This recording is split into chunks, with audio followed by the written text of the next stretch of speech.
Hello friends, मैं श्रीकांत पारा sir आप सभी का स्वागत करता हूँ रोहित क्लासेस चैनल पर। पिछली क्लासेस में नॉन मेटल्स के सारी चीजें अपने ने कंप्लीट कर ली थी और सभी बच्चों से बोला गया था कि वो कमेंट्स जरूर करें। बहुत सारे बच्चे कमेंट्स नहीं करते हैं। मैं सभी बच्चों से फिर कहता हूँ कि आप कमेंट्स जरूर करें, जिससे कि आपको चीजें बार बार रिकॉल करने की जरूरत नहीं पड़ेगी। इतना सभी को क्लियर हुआ। अब आज पढ़ने वाले थे अपन ग्रुप 18 के बारे में। ग्रुप 17 तक क्लियर हो गया था, जितने भी इंपोर्टेंट नॉन मेटल्स थे अपन ने सारे कवर कर लिए थे। आज बात करते हैं ग्रुप 18 की। आज ग्रुप 18 के बारे में पढ़ेंगे और ग्रुप 18 के बारे में पहले बताया गया था। इसमें क्या है, सारी की सारी अक्रिय गैसें हैं। कौन सी गैसें हैं?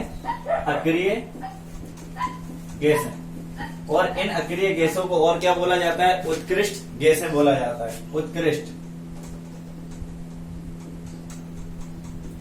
अक्रिय गैसों को और क्या बोलते हैं? उत्कृष्ट गैसें बोलते हैं। और एक चीज सबसे पहले बताई गई थी, जब ग्रुप्स की बारी हो रही थी तो ग्रुप 18 को क्या बोलते हैं? शून्य समूह। कभी ग्रुप 18 नहीं आता है तो इसकी जगह पे क्या आएगा? इसको क्या बोला जाता है? शून्य समूह बोला जाता है। जीरो ग्रुप भी इसको बोलते हैं। यहां तक क्लियर हो गया था। अब ग्रुप 18 की बात कर रहे हैं अपन। ग्रुप 18 में कितनी गैसेस आती हैं? अपन उनके नाम देखते हैं। सबसे पहले helium, neon, argon, krypton, xenon और सबसे लास्ट में रेडॉन। इतना क्लियर हुआ। ये सभी गैसेस कौन से ग्रुप में आती हैं? अपने ग्रुप 18 में आती है। सभी के नाम लिख लेना आप। Helium, neon, organ, krypton, xenon और रेडॉन। क्लियर होगा। सभी की सभी क्या है? अक्रिय गैसेस है या उत्कृष्ट गैसें हैं। सारी चीजें क्लियर हुई यहां तक। अब अपन एक एक गैस के बारे में डिटेल्स में पढ़ेंगे। उसकी खोज किसने की है और कहां पर वो गैस यूज की जाती है। क्लियर। अब पहले अपन गैस लेते हैं हीलियम। सबसे पहले अपन बात करते हैं हीलियम के बारे में।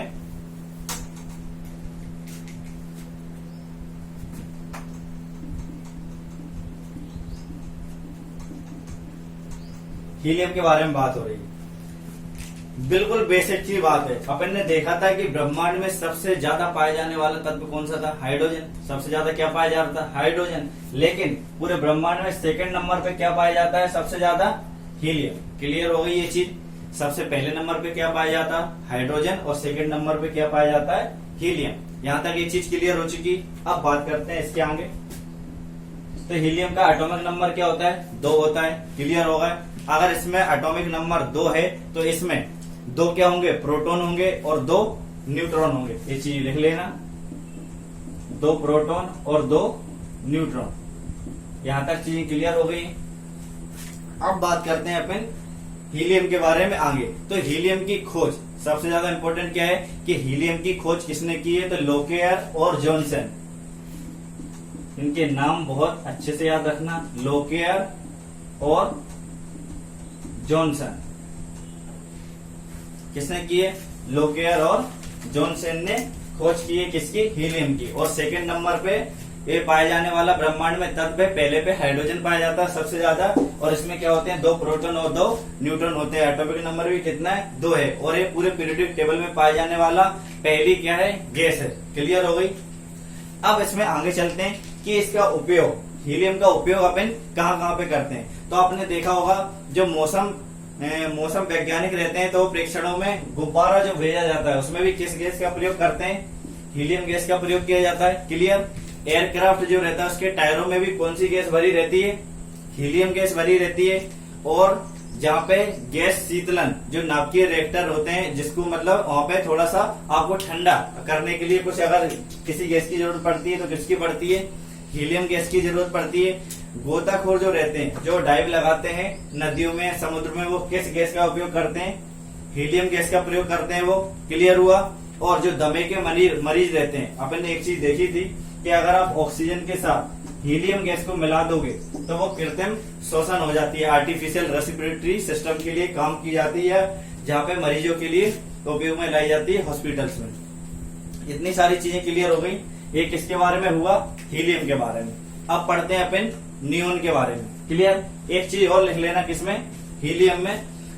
सबसे इंपोर्टेंट क्या है कि जब आप कांच, ठीक है, अपन कांच पे जब इस गैस को फ्लो करोगे, नॉर्मली अगर आपने कांच में इसको बंद कर दिए तो किस तरह से फ्लो करती है, नीचे से ऊपर की ओर फ्लो करती है। एकमात्र गैस ये कौन सी, हीलियम एकमात्र गैस ही। अगर आप इसको कांच में बंद कर दोगे तो वहां पे किस तरह से प्रवाह करेगी, नीचे से ऊपर की तरफ। बाकी सभी गैसेस इसके अपोजिट फ्लो करती हैं। क्लियर हो गई। अब अपन बात करते हैं किसकी, हीलियम के बाद नेक्स्ट गैस की। ठीक है, बात कर रहे हैं अपन नियोन की। हीलियम के बारे में अपन ने पढ़ लिया, अब अपन नियोन के बारे में बात करते हैं। तो नियोन की सबसे पहले खोज किसने की है, खोजकर्ता का नाम आपको पता होना चाहिए, रैमजे और ट्रेवर्स।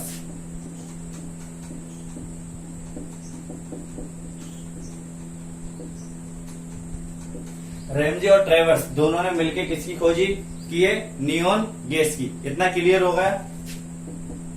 एटॉमिक नंबर कितना है इसका, 10 है। क्लियर।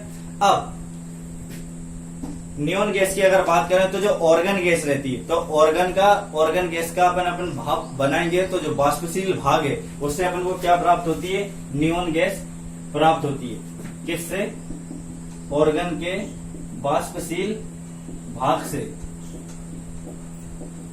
ऑर्गन गैस के बाष्पशील भाग से अपन को क्या प्राप्त होती है, नियोन गैस प्राप्त होती है। इसके खोजकर्ता कौन है, रैमजे और ट्रेवर्स हैं। क्लियर हो गया। इसका उपयोग कहाँ पे किया जाता है, नियोन के उपयोग ही बहुत ज्यादा इंपॉर्टेंट है, बार बार पेपर्स में पूछे जाते हैं। जैसे कि बात करी जाए जो नियोन लैंप्स रहते हैं, ठीक है, नियोन लैंप्स में भी किसका प्रयोग करेंगे, नियोन गैस का प्रयोग किया जाता है। हवाई अड्डे पे जो लाइट्स लगी रहती है, ठीक है, वहां पे भी किसका प्रयोग किया जाता है, नियोन लैंप का किया जाता है। उसके बाद जो लैंप बोर्ड्स रहते हैं, लैंप बोर्ड्स में भी किसका प्रयोग करते हैं, नियोन गैस का प्रयोग किया जाता है। इसके बाद जो प्रदीप्त बल्ब है, ठीक है, बल्ब में भी किसका प्रयोग करते हैं, नियोन लैंप का प्रयोग करते हैं। वनस्पति उद्यान या ग्रीन हाउस जो भी है, वनस्पति उद्यान हुए, ग्रीन हाउस हुए, वहां पे भी किसका प्रयोग किया जाता है, नियोन गैस का प्रयोग किया जाता है। यहाँ तक सारी चीजें क्लियर हो गई। अपन ने हीलियम गैस के बारे में पढ़ लिया और नियोन गैस के बारे में पढ़ लिया। अब आगे चलते हैं ऑर्गन गैस के बारे में। इसके बारे में पढ़ेंगे अब, ऑर्गन गैस के बारे में।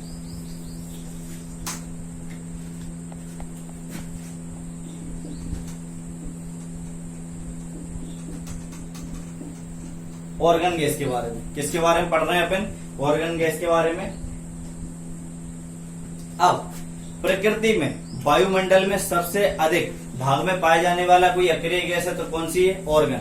अगर अपन वायुमंडल की बात करें तो वायुमंडल में सबसे अधिक कोई सी गैस पाई जाती है तो कौन सी पाई जाती है, ऑर्गन। इसमें लिख लेना, वायुमंडल में सबसे अधिक कोई गैस पाई जाती है तो कौन सी पाई जाती है, ऑर्गन गैस पाई जाती है। क्लियर हुआ। इसकी खोज किसने की है, इसकी खोज की है रैमजे ने। ऑर्गन गैस की खोज किसने की है, रैमजे ने इसकी खोज की है। और जो विद्युत बल्ब रहते हैं, ठीक है, वो गैस के रूप में अपन इसका उपयोग करते हैं। विद्युत बल्ब में, विद्युत बल्बों में ऑर्गन गैस का यूज किया जाता है। ट्यूबलाइट्स में भी ऑर्गन का यूज करते हैं, किसके साथ, जब मरकरी और इसको मिक्स किया जाता है। कितना क्लियर हो गया।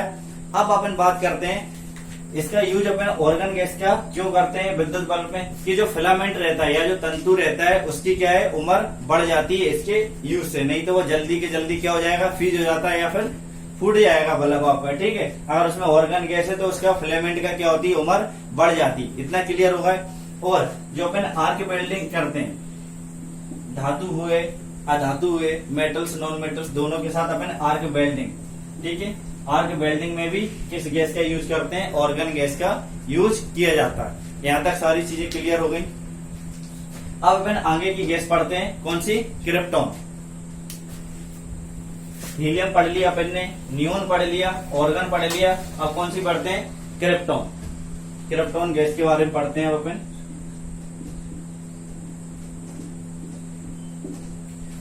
क्रिप्टॉन गैस, सबसे पहले इसकी खोज हुई है 1898 में, 1898 में इसकी खोज की गई है। और किसने की है, रैमजे और ट्रेवर्स ने। रैमजे और ट्रेवर्स ने क्या की है, क्रिप्टॉन गैस की खोज की है 1898 में। इतना क्लियर हुआ। मोस्टली जो अक्रिय गैसेस है उनकी खोज किसने की है, रैमजे और ट्रेवर्स ने। लेकिन जिसकी खोज नहीं की है इन्होंने, उसके नाम आपको याद रखने हैं। इतना क्लियर हुआ। इसकी खोज कब हुई है, 1898 में रैमजे और ट्रेवर्स ने की है। क्लियर। अब इसका उपयोग कहां पे करते हैं क्रिप्टॉन गैस का, तो सिंपल सा है, जो स्पेक्ट्रम रहता है जहाँ पे कलर्स अलग अलग जो अपन एक प्रकाश श्वेत प्रकाश को गुजारा जाता है और वो अलग अलग 7 कलर्स में डिस्ट्रीब्यूट हो जाता है, स्पेक्ट्रम जो प्रोसेस रहती है। तो उसमें पीले वाला जो पीला कलर का जो क्षेत्र रहता है उसको अलग करने के लिए किसका यूज किया जाता है? क्रिप्टॉन गैस का उपयोग करते हैं। इतना क्लियर हुआ। जो स्पेक्ट्रम के दौरान जो पीले कलर वाला क्षेत्र रहता है उसको अलग करने के लिए किस गैस का प्रयोग किया जाता है? क्रिप्टॉन गैस का प्रयोग किया जाता है। यहाँ तक सारी चीजें क्लियर हो गई। इसके अलावा इसका उपयोग कहाँ पे करेंगे? एयरपोर्ट पे जो रनवे रहता है, एयरपोर्ट पे जो रनवे रहता है उस पे जो लाइटिंग अपन को चमकती है वो किसकी वजह से? क्रिप्टॉन की वजह से। लेकिन बाकी जो चीजें रहती हैं वहाँ पे लाइटिंग में वो किसकी यूज करा जाता है? अपन ने अभी पढ़ लिया उस गैस का। क्लियर हुआ। लेकिन रनवे पे जो यूज करते हैं वो क्रिप्टॉन गैस का यूज करते हैं। क्लियर हो गया? यहाँ तक क्लियर। अब अप्रोच लाइट, अप्रोच लाइट एक बहुत इंपॉर्टेंट है, पूछा जाता है। अप्रोच लाइट में किसका यूज करा जाता है? अप्रोच लाइट में करते हैं क्रिप्टॉन गैस का यूज। अप्रोच लाइट में किसका यूज करते हैं? क्रिप्टॉन गैस का यूज करते हैं। यहां तक क्लियर हो गए। अब अपन कितनी गैसें हो गई? हीलियम, नियोन, ऑर्गन और क्रिप्टॉन। अब अपन नेक्स्ट गैस पढ़ते हैं जीनॉन। नेक्स्ट गैस के बारे में देखते हैं। कौन सी? Xenon gas. अपन जीनॉन गैस के बारे में बात करते हैं। क्लियर। अब सर्वाधिक यौगिक बनाने वाली कोई सी अगर गैस है तो कौन सी है? जीनॉन।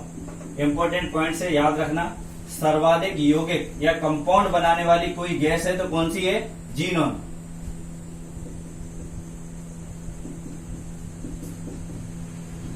सर्वाधिक यौगिक बनाने वाली कोई सी गैस है तो कौन सी है?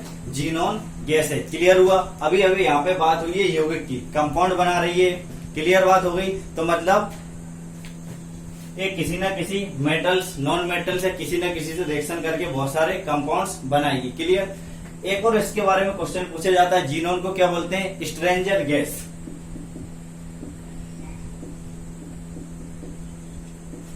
जीनॉन को और किस नाम से जाना जाता है? Stranger gas.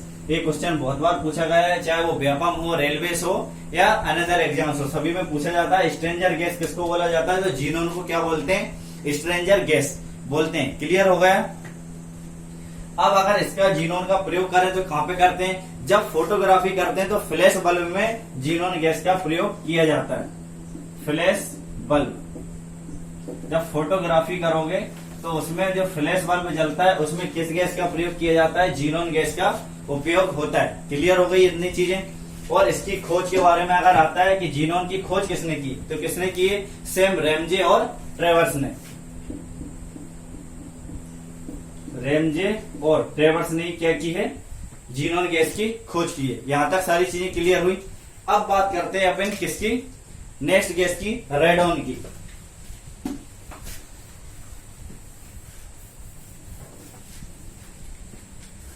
नेक्स्ट गैस की बात कर रहा है रेडॉन। किसके बारे में बात हो रही है? रेडॉन के बारे में। अब सबसे ज्यादा इंपॉर्टेंट इसके बारे में एक ही क्वेश्चन है कि रेडॉन के खोजकर्ता कौन है, क्योंकि इसके खोजकर्ता अलग हैं, रैमजे और ट्रेवर्स नहीं है। तो इसके खोजकर्ता कौन है? डॉर्न। इसके खोजकर्ता कौन है? डॉर्न है। ये बहुत अच्छे से याद रखना कि रेडॉन के खोजकर्ता कौन है? डॉर्न। क्लियर हो गया। अब बात करते हैं कि रेडॉन गैस का उपयोग कहां पे किया जाता है? तो जो कैंसर का इलाज किया जाता है उसमें रेडॉन गैस का प्रयोग किया जाता है। किसके इलाज में? कैंसर इलाज में। कैंसर के इलाज में किस गैस का प्रयोग करते हैं? रेडॉन गैस का प्रयोग करते हैं। यहां तक सारी चीजें क्लियर हुई। अपन ने आज पूरी की पूरी अक्रिय गैसेस के बारे में पढ़ा। ठीक है, उसके खोजकर्ता कौन है और उसके उपयोग क्या है। यहां तक सारी चीजें क्लियर हो गई। अब अभी अपन नेक्स्ट क्या पढ़ने वाले हैं? जो सब मेटल्स थे, जो अपन ने मेटलॉइड्स पढ़े थे ना, जिसको उपधातु कहा जाता है, उसके बारे में पढ़ेंगे। जितना इंपॉर्टेंट है उसके बारे में उतना ही पढ़ेंगे। क्लियर हुई। अब अपन आगे देखते हैं उपधातु। अब अपन किसके बारे में पढ़ने वाले हैं? उपधातु। क्लियर। अभी तक अपने सारे के सारे जो इम्पोर्टेंट थे पेपर के पॉइंट ऑफ व्यू से, मेटल्स, नॉन मेटल्स, अपन ने सभी के सभी कवर कर लिए हैं। और अक्रिय गैसेस वो भी यहाँ तक सारी चीजें कवर हो चुकी है। अब अपन पढ़ने वाले हैं उपधातु। ठीक है। उपधातु में सारे के सारे उपधातु के बारे में वो नहीं पूछता है, लेकिन उसके बारे में जो फैक्चुअल चीजें हैं वो अपन आज सारी चीजें डिस्कस कर लेंगे, जो पेपर्स में पूछा जाता है। क्लियर। उपधातु को सबसे पहले इंग्लिश में क्या बोला जाता है? मेटलॉइड्स बोलते हैं। क्या बोलते हैं? मेटलॉइड्स बोलते हैं।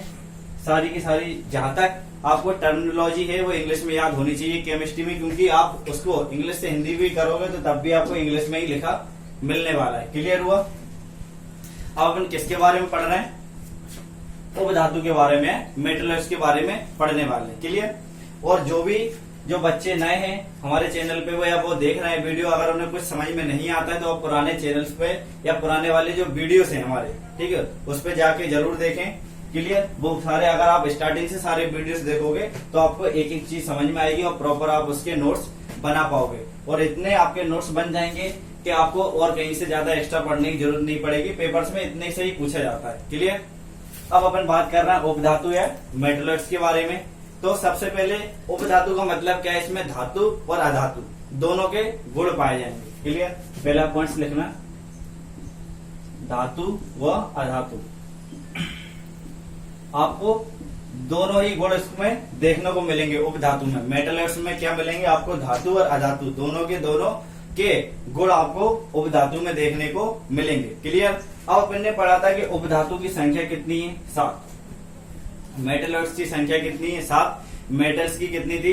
91। और नॉन मेटल्स की कितनी थी? 20 थी। यहां तक क्लियर हो गया था। अब बात कर रहे हैं उपधातु की, तो कितने हैं? 7 हैं। सबसे पहले इनके नाम लिख लीजिए सातों के। पहला कौन सा है? बोरॉन। क्लियर। पहला कौन सा है? Metalloids, boron. Second silicon, boron के बाद सिलिकॉन, उसके बाद arsenic, boron, silicon, arsenic, antimony, antimony. Clear हुआ यहां तक। उसके बाद जर्मेनियम,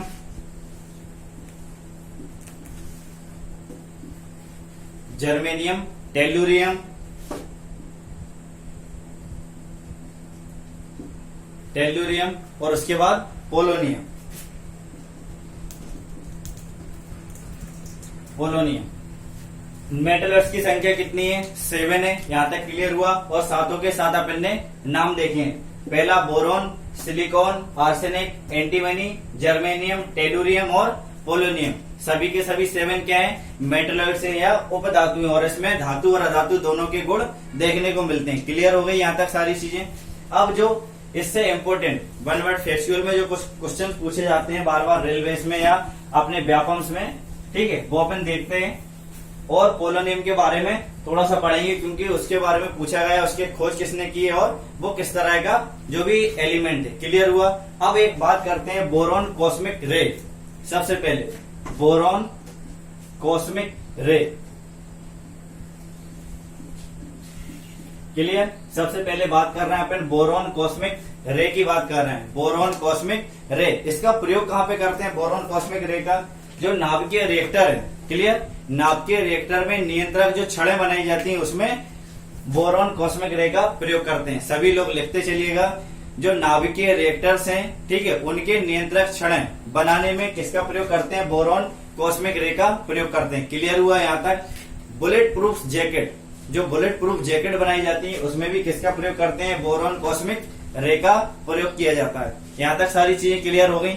अब बात करते हैं जो माने इलेक्ट्रिकल से अगर फील्ड में बात करें, विद्युतीय युक्तियों में, तो अर्धचालक सेमीकंडक्टर्स जो बनाए जाते हैं, ट्रांजिस्टर जो बनाए जाते हैं, वहां पे भी किसका प्रयोग करते हैं? बोरॉन कॉस्मिक रे का प्रयोग किया जाता है। क्लियर हो गई यहां तक सारी चीजें, ठीक है। उपधातु में अपन देख रहे हैं जो इम्पोर्टेंट जो पॉइंट्स है वो, तो बोरॉन कॉस्मिक रे का प्रयोग कहां कहां पे करते हैं अपन ने देख लिया है। नाभिकीय रिएक्टर में नियंत्रक छड़ें बनाने में, बुलेट प्रूफ जैकेट बनाने में, और विद्युतीय युक्तियों में अर्धचालक बनाने में, सेमीकंडक्टर या ट्रांजिस्टर्स बनाने में। क्लियर हो गई सारी चीजें। अब बात करते हैं नेक्स्ट, ठीक है। ये हुआ अपना बोरॉन कॉस्मिक रे, ठीक है, बोरॉन से रिलेटेड था। ऑर्थोबोरिक अम्ल, एक और बात करते हैं ऑर्थोबोरिक अम्ल। अपन वही सब पढ़ेंगे जो पेपर के पॉइंट ऑफ व्यू से इंपॉर्टेंट है। क्लियर। ऑर्थोबोरिक अम्ल। अब ऑर्थोबोरिक अम्ल का उपयोग कहां पे करते हैं? इसका जो यूज किया जाता है वो किसमें करते हैं? बोरिक लोशन के फॉर्म में यूज करते हैं। ऑर्थोबोरिक अम्ल का अपन यूज करते हैं, लेकिन किसमें? बोरिक लोशन, बोरिक लोशन के फॉर्म में यूज किया जाता है। किस चीज में? आंखों में लगाने के लिए। जो बोरिक लोशन है वो किस में लगाया जाता है? आंखों में लगाने के लिए। ठीक है, आंखों में लगने वाला एक लोशन है बोरिक लोशन, उस फॉर्म में यूज करते हैं। किसका? ऑर्थोबोरिक अम्ल का उपयोग किया जाता है। यहां तक सारी चीजें क्लियर हो गई। इसके अलावा बात करें तो ऑर्थोबोरिक अम्ल का यूज किसमें करते हैं? कैरम पाउडर जो रहता है, क्लियर, कैरम पाउडर के निर्माण में किसका प्रयोग किया जाता है? ऑर्थोबोरिक अम्ल का प्रयोग किया जाता है। किसके निर्माण में? कैरम का पाउडर बनाने में, कैरम का पाउडर बनाने में। क्लियर हुआ। और बोरिक लोशन का उपयोग किसमें कर रहे हैं? आंखों में लगाने के लिए एक लोशन बनाया जाता है बोरिक लोशन, और उसमें किसका यूज करते हैं? ऑर्थोबोरिक अम्ल का। क्लियर हुई यहां तक सारी चीजें। अब बात करते हैं इसमें नेक्स्ट बोरोन कार्बाइड की। किसकी? बोरोन कार्बाइड की बात कर रहे हैं।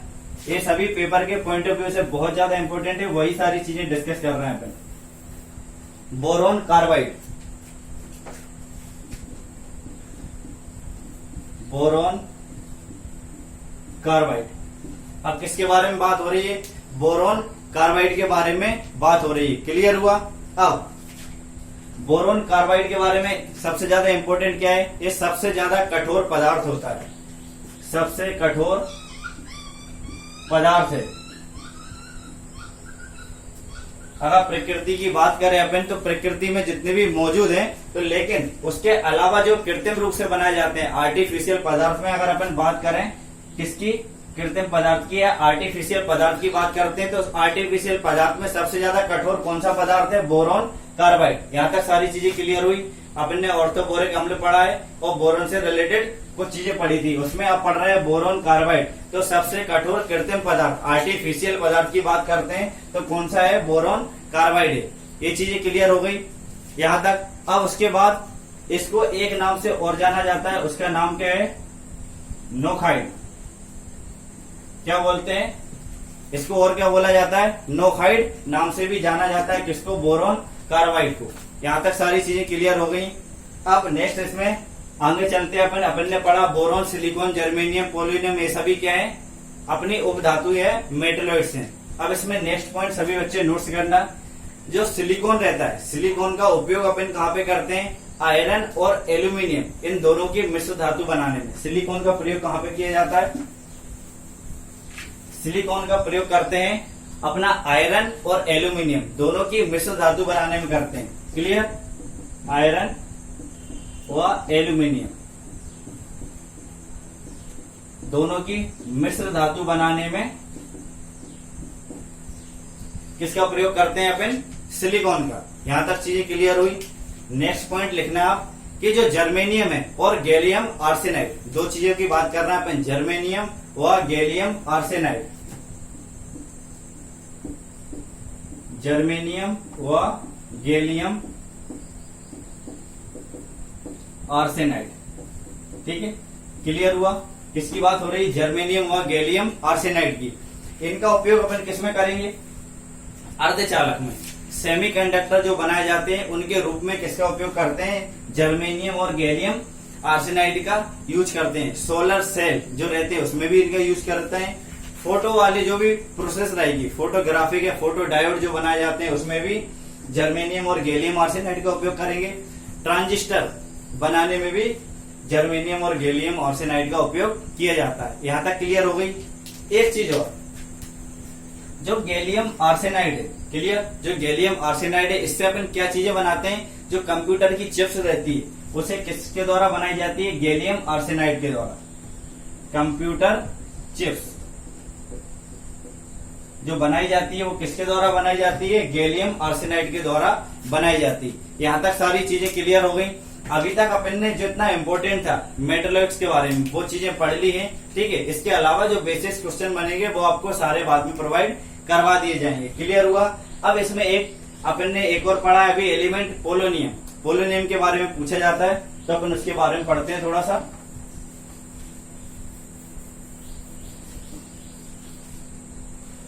अब डिस्कस करते हैं अपन पोलोनियम के बारे में।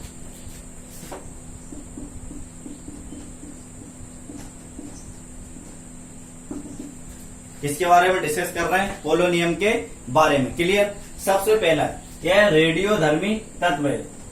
कैसा तत्व है? रेडियोधर्मी तत्व है।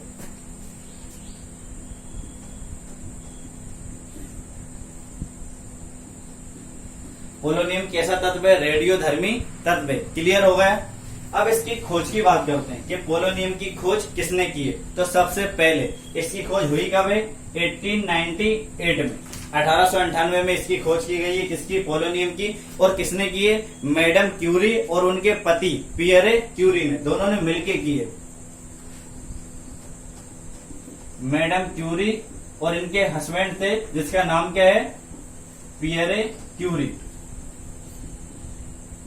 दोनों ने मिलकर किसकी खोज की है? पोलोनियम की। कब की है? 1898 में, 1898 में। क्लियर हो गया? अब बात करें अपन पोलोनियम की। तो जो पोलोनियम का नाम पोलोनियम कैसे पड़ा है? इनके जो मैडम क्यूरी और पियरे क्यूरी थे, इनकी मातृभूमि पोलैंड के नाम, इनकी मातृभूमि क्या है? पोलैंड है। तो उसके नाम पे इन्होंने इसका नाम क्या रखा है? पोलोनियम रखा है। मातृभूमि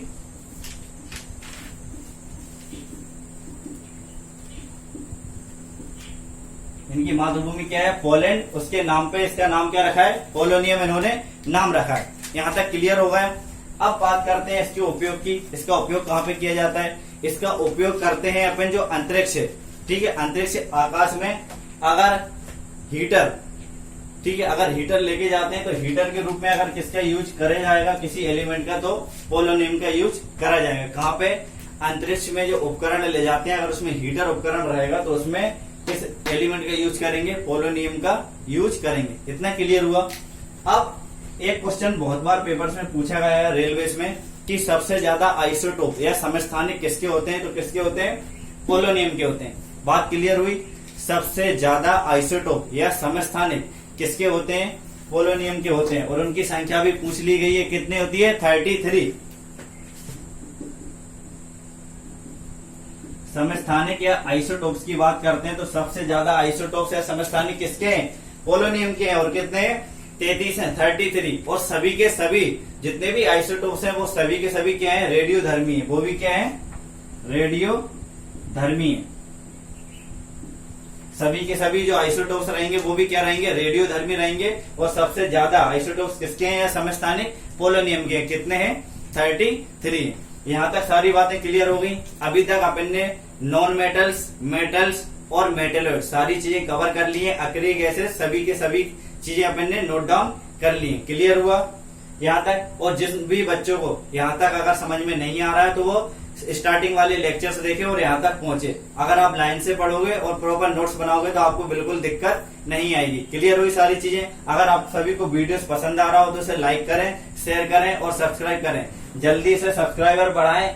जैसे ही 1000 सब्सक्राइबर होंगे तो हमारी क्लासेस लाइव आने लगेगी। उसके बाद आपको नोट्स बनाने की जो मैं बाद में अपन वीडियो देखते हैं वो दिक्कत नहीं आएगी। आप बस लाइव क्लासेस लगेगी और आप प्रॉपर वीडियोस देखते चलेंगे। ठीक है? इसके अलावा हिस्ट्री की, मैथ, आपकी बायो, सभी क्लासेस ऑनलाइन लगने लगेगी। थैंक्स।